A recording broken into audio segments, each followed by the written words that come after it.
Hello friends, welcome to రుచి వంటిల్లు. ఈరోజు మనం దొండకాయ పచ్చడి చాలా టేస్టీగా ఎలా తయారు చేసుకోవాలో చూద్దాము. ఈ దొండకాయ పచ్చడిని వేడివేడి అన్నంలో నెయ్యి వేసుకుని తింటే చాలా బాగుంటుంది. చాలా సింపుల్గా త్వరగా చేసేసుకోవచ్చు. సో లేట్ చేయకుండా వీడియోలోకి వెళ్ళిపోదాం.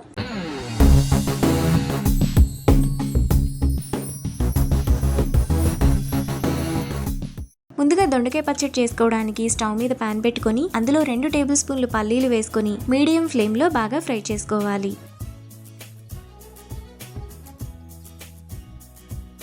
పల్లీలు ఈ విధంగా వేగిన తర్వాత వాటిని ఒక బౌల్లోకి తీసుకొని పక్కన పెట్టుకోవాలి.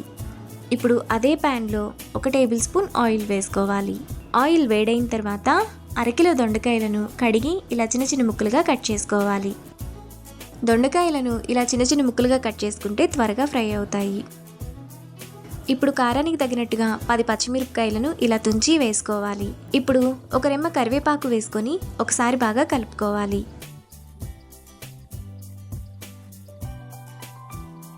ఇలా కలుపుకున్న తర్వాత మూత పెట్టుకొని మధ్య మధ్యలో కలుపుతూ దొండకాయను బాగా మగ్గనివ్వాలి. దొండకాయ ఇలా మగ్గిన తర్వాత ఒకసారి బాగా కలుపుకోవాలి.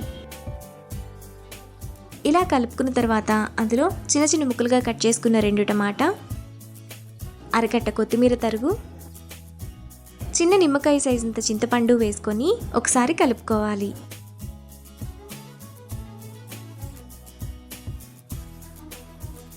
ఇలా కలుపుకున్న తర్వాత మళ్ళీ మూత పెట్టుకొని టమాటాను కూడా మెత్తగా మగ్గనివ్వాలి.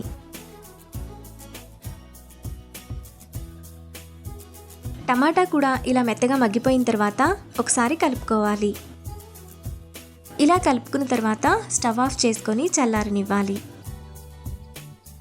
ఇప్పుడు మిక్సీ జార్ తీసుకొని అందులో ముందుగా మనం ఫ్రై చేసుకున్న పల్లీలు వేసుకొని మెత్తటి పొడిలా మిక్సీ వేసుకోవాలి.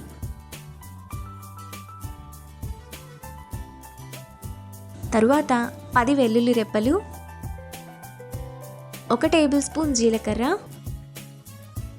ముందుగా మనం ఫ్రై చేసుకున్న దొండకాయ టమాటా వేసుకోవాలి.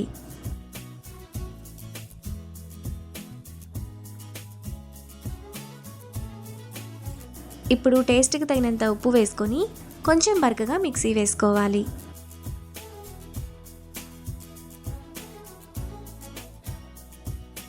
దొండకాయ పచ్చడిని ఇక్కడ చూపిస్తున్నట్టు ఈ విధంగా మిక్సీ వేసుకోవాలి. ఇలా కొంచెం బరకగా వేసుకుంటేనే టేస్ట్ బాగుంటుంది.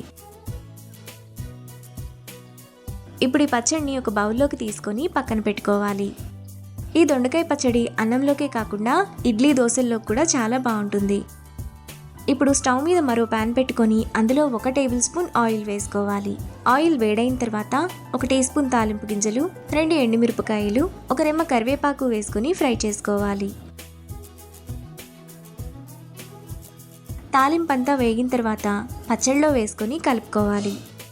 ఈ పచ్చడి మనకు 3 రోజుల పాటు నిల్వ ఉంటుంది.